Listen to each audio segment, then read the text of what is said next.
Diz assim a palavra do Senhor. Depois, vendo Jesus que tudo estava consumado, para se cumprir as Escrituras, disse: tenho sede. Estava ali um vaso cheio de vinagre. Embeberam de vinagre uma esponja e, fixando num caniço de isopo, aproximaram a esponja da boca de Jesus. Quando Jesus tomou o vinagre, disse: está consumado. E, inclinando a cabeça, entregou o Espírito. Palavra do Senhor. Meus irmãos, você já deu um brado de vitória? Aquele brado com gosto que deixa a pessoa que está ao seu lado assustada com um grito. Alguns brados foram tão emblemáticos que não apenas ficou registrado nos anais da história, mas até hoje nós temos gravado em nossas mentes. Quando nós olhamos todos os brados que aconteceram na história, nós percebemos que nenhum deles conseguirá atingir a extensão do brado dado por Jesus na cruz. Porque a penúltima palavra da cruz foi um brado de vitória sobre a morte. Jefferson ensinou muito bem, porque foi uma exclamação tão alta que até a morte ouviu aquele brado: está consumado. Percebam que no texto em que nós lemos, a palavra consumado aparece por duas vezes. A primeira, o evangelista João a coloca como um resultado de uma análise feita por Jesus de toda a sua obra. E ele ainda está fazendo essa análise pendurado no madeiro. O texto diz: vendo Jesus que tudo estava consumado. Ou seja, toda a obra que fora designada para Jesus estava finda. Faltava apenas o versículo 21 do Salmo 69 se cumprir, que diz: por alimento me deram fel, na minha sede me deram de beber vinagre. Era provável que a bebida que umedeceu os lábios secos de Jesus tenha sido um vinho azedo que os soldados carregavam consigo. Talvez tenha sido a última necessidade física que um Deus totalmente homem tenha sentido. Após Jesus ter os seus lábios umedecidos, ele então deu o brado: está consumado.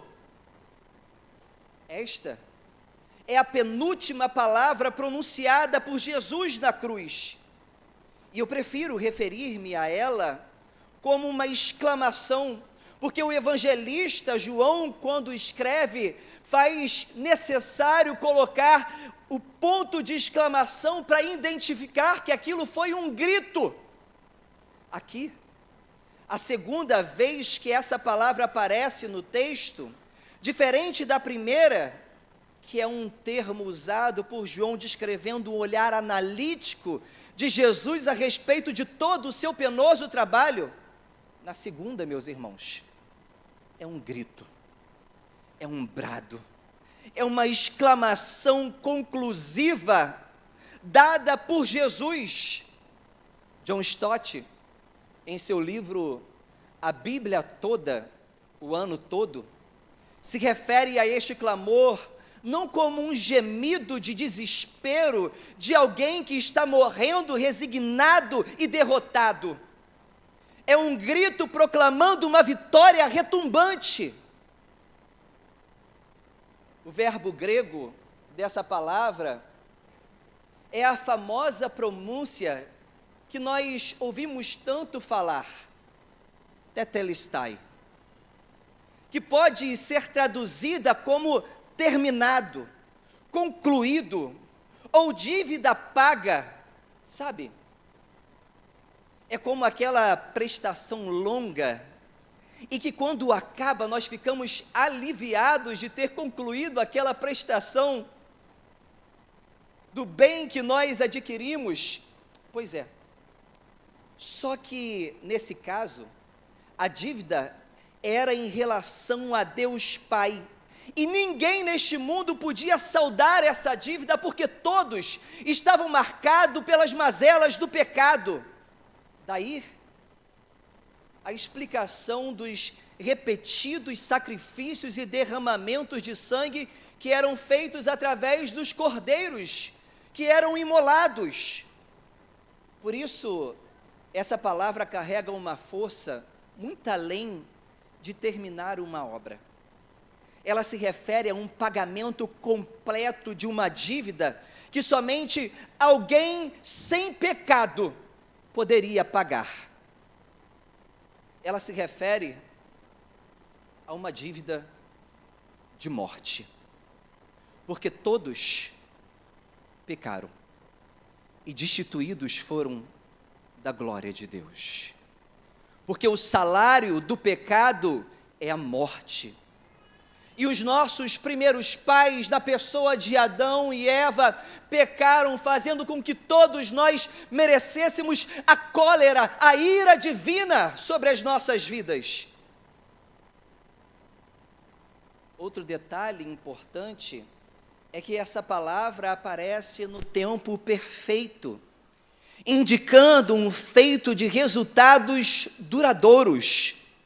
Poderia ser traduzido como: ele foi e permanece para sempre feito. Pois Cristo fez o que a carta aos Hebreus chama de um único sacrifício pelos pecados. No livro comum de oração, descreve como um completo, perfeito e suficiente sacrifício, oblação e satisfação pelos pecados de todo mundo. Logo, porque Cristo concluiu a obra de carregar nossos pecados na cruz do Calvário, Ele então entrega o seu Espírito. A obra foi completa. Meus irmãos, percebam que a nossa salvação é uma obra realizada por Cristo, completa, e é um brado de vitória que é declarado naquele momento. E partindo do princípio que a Páscoa não significa chocolate, ou muito menos um coelho, mas significa a passagem da morte para a vida, eu quero pensar nesse dia com os irmãos sobre a Páscoa. A Páscoa, meus irmãos, é uma obra realizada apenas por Cristo. O verso 28 que nós lemos diz: depois, vendo Jesus que tudo estava consumado, terminado, para se cumprir as Escrituras, disse: tenho sede. Irmãos, vejam que Jesus ainda estava pendurado no madeiro, e após dar a responsabilidade a João de cuidar de Maria, sua mãe, Jesus, ele faz uma análise de tudo aquilo que ele realizou, cumprindo a missão que fora dada pelo Pai. Verne de Boer aponta que João quer enfatizar o empenho do Filho em glorificar o Pai.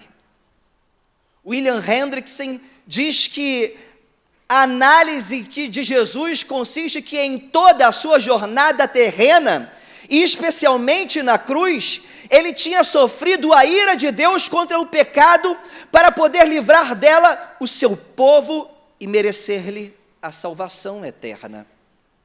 Como disse o profeta Isaías, ele verá o fruto do seu penoso trabalho, e a sua alma ficará satisfeita, porque o meu servo, o justo, com o seu conhecimento, justificará a muito, porque as iniquidades deles levará sobre si.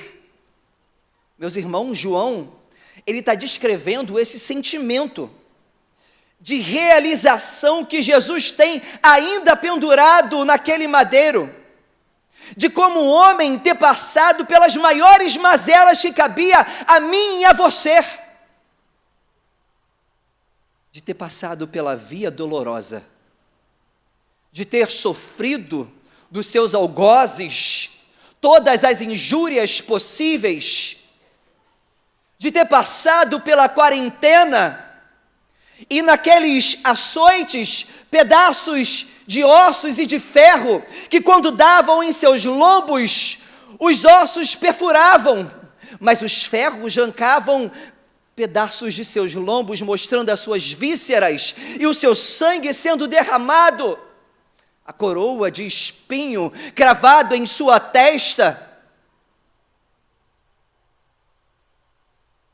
Jesus, ele está na cruz, e ele está olhando tudo aquilo que ele fez, cumprindo a missão que fora dada pelo seu Pai. Ele está glorificando ao Pai através de toda a obra. Meus irmãos, no Egito, foi o sangue do cordeiro imolado que livrou os escolhidos de Deus da morte, como for apresentado aqui inicialmente na primeira Páscoa. E nós precisamos entender que não há mérito algum em nós, pois ninguém poderia colocar-se no lugar da humanidade. Apenas alguém puro, alguém santo, alguém reto, alguém justo poderia assumir o lugar de todos que pecaram. Porque todos pecamos e nós fomos separados da glória de Deus. É apenas, meus irmãos, pelos méritos de Cristo, por aquilo que Ele fez, que podemos passar da morte para a vida. Por isso, Páscoa. Paulo, escrevendo aos Efésios, ele disse: mas Deus, sendo rico em misericórdia, por causa do grande amor com que nos amou, e estando nós mortos em nossas transgressões, nos deu vida juntamente com Cristo, e pela graça vocês são salvos, porque pela graça, mediante a fé, e isto não vem de vocês, é dom de Deus, não de obras, para que ninguém se glorie. Se temos a salvação, meus irmãos, não existe mérito algum no homem, apenas naquilo que Cristo fez por nós. Mas perceba ainda comigo, que a Páscoa também é uma obra completa. O texto disse, no versículo 30, quando Jesus tomou o vinagre, disse: está consumado. O verbo grego tetelestai está no tempo perfeito. Isso significa resultados duradouros. Isso significa obra completa. A ideia do sacrifício, da obra realizada por Cristo, pagando a dívida de morte que repousava sobre nós, meus irmãos, pode ser entendida como já realizada, e não precisa ser feito nada mais para complementar aquilo que Cristo já fez na cruz do Calvário.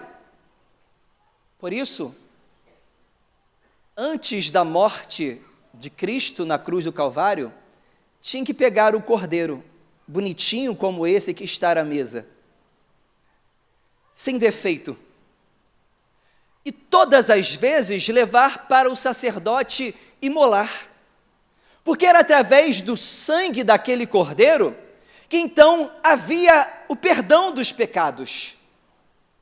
Mas aquilo era feito diariamente, porque apenas satisfazia a ira de Deus parcialmente.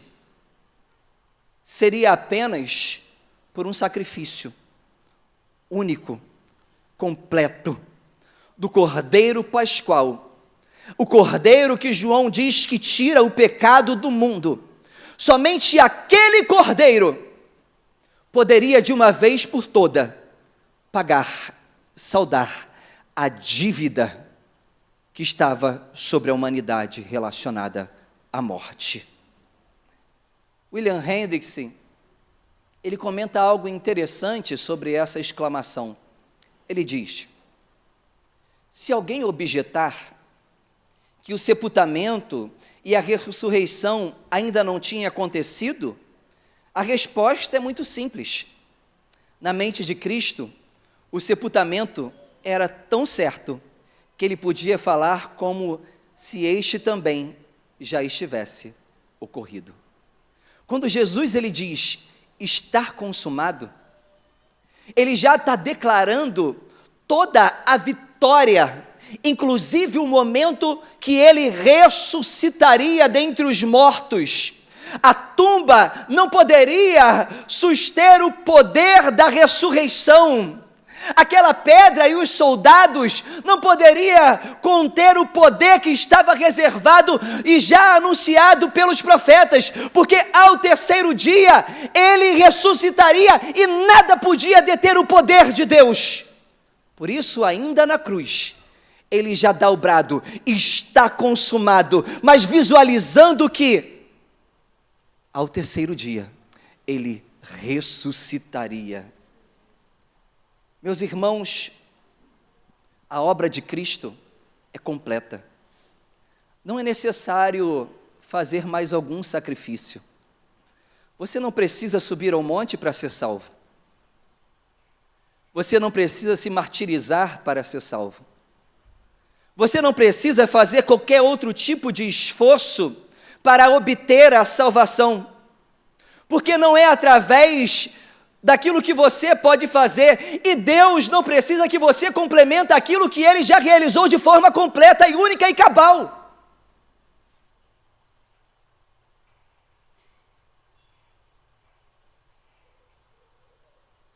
Está consumado.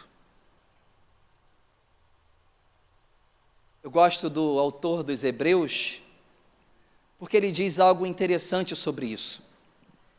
Ele diz: quando, porém, Cristo veio como sumo sacerdote dos bens já realizados, mediante o maior e mais perfeito tabernáculo, não feito por mãos humanas, quer dizer, não desta criação, e não pelo sangue de bodes e de bezerros, mas pelo seu próprio sangue, ele entrou no santuário uma vez por toda e obteve uma eterna redenção. Portanto, se o sangue de bodes e de touros e a cinza de uma novilha, aspergidos sobre os contaminados, os santificam quanto à purificação da carne, muito mais o sangue de Cristo, que pelo Espírito eterno a si mesmo se ofereceu sem mácula a Deus, purificará a nossa consciência de obras mortas, para servirmos ao Deus vivo. A obra é completa. E eu caminho para o final, dizendo que a Páscoa, meus irmãos, também é marcada pelo um brado de vitória. Porque, como nós vimos aqui, foi um grito, uma exclamação. Esta é a penúltima palavra pronunciada por Jesus na cruz. Os irmãos se lembram que das outras palavras tiveram exclamações. Jesus, ele gritou: Eli, Eli, lema sabacteme. Deus meu, por que me desamparaste? É uma exclamação, mas nem mesmo essa exclamação, em sentido de comparação, pode se anelar a essa sexta, porque somente esta foi um brado de vitória retumbante, como diz John Stott. E eu concordo com os irmãos que ver Jesus sofrer, meus irmãos, receber a coroa de espinho, ter os pregos transpassados em suas mãos deve ter sido um espetáculo horrível. No entanto, precisamos olhar para o que estava sendo realizado naquele momento. Jesus estava padecendo, mas o sofrimento era um ato de glória ao Pai e vitória sobre a morte. Paulo, escrevendo aos Colossenses, ele foi enfático quanto à obra de Cristo. Ele disse: e quando vocês estavam mortos nos seus pecados e na incircuncisão da carne, ele lhes deu vida juntamente com Cristo, perdoando todos os nossos pecados, cancelando o escrito de dívida que era contra nós e que estava de ordenança, o qual nos era prejudicial. Ele removeu inteiramente, cravando na cruz, e despojando os principados e as potestades, publicamente os expôs ao desprezo, triunfando sobre eles na cruz. Sabe, aquele escrito de dívida que constava sobre a minha e sobre a sua pessoa, que marcava o nosso nome publicamente como devedores, na cruz do Calvário, quando Jesus disse: está consumado, ele pegou aquele escrito de dívida e rasgou de cima a baixo.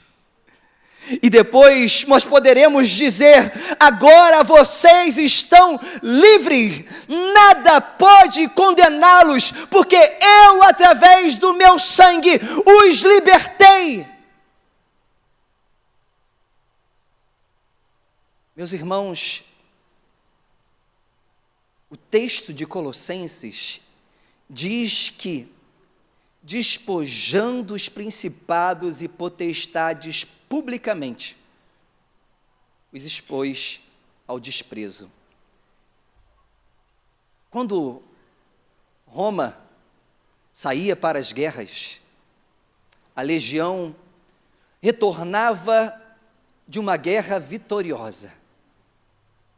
E quando chegava na sua cidade, eles faziam um grande desfile, assim como acontece nos desfiles militares nos dias de hoje. E lá ele mostrava todos os despojos da guerra que eles haviam conquistado. Primeiro passava os prisioneiros, acorrentados, e todo o povo gritava, exaltando Roma e a força que eles tinham, porque os seus inimigos estavam acorrentados. Depois passava então aquele que era o líder da nação, arrastejado pelas ruas, sem poder, sem força, sem o que fazer. Depois vinham os carros poderosos de Roma, os cavalos bonitos, as suas forças sendo apresentada, e o povo com pedaços de ramos de oliveiras gritava: Roma, ela é vitoriosa, ninguém pode deter Roma. Logo após vinha o Senhor da guerra, sentado num cavalo branco, com todas as suas vestes reais, e o povo ovacionava Roma. Quando Paulo escreve esse texto, ele está olhando exatamente para esse desfile que acontecia naqueles dias. Ele está dizendo: Jesus levou a antiga serpente, todo o escrito de dívida, a morte, o desprezando publicamente na cruz. Ele, mesmo sofrendo, estava glorificando ao Pai através daquela morte e mostrando que ninguém pode conter o poder que está sobre ele. Ele é o vencedor, Jesus Cristo. Mas não tem como falar da ressurreição se não falarmos da morte. Não tem como falarmos da morte se não falarmos da ressurreição. Está consumado. A obra foi completa.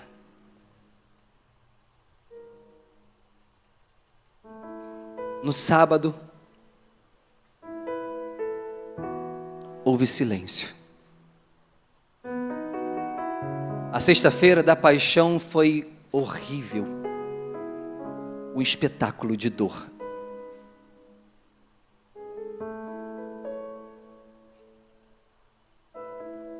Os romanos, os líderes religiosos, cantaram vitória no sábado.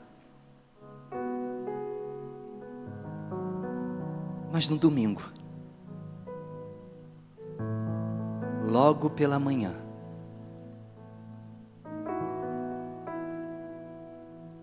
as mulheres chegaram. O corpo de Jesus já não estava lá. Porque o meu mestre, o seu mestre, venceu a morte. E ao terceiro dia, ele ressuscitou.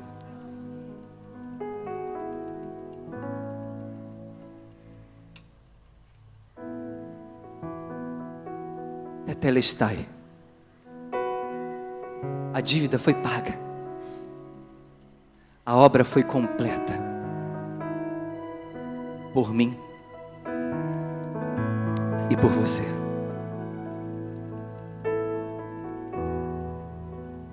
Foi por mim e por você.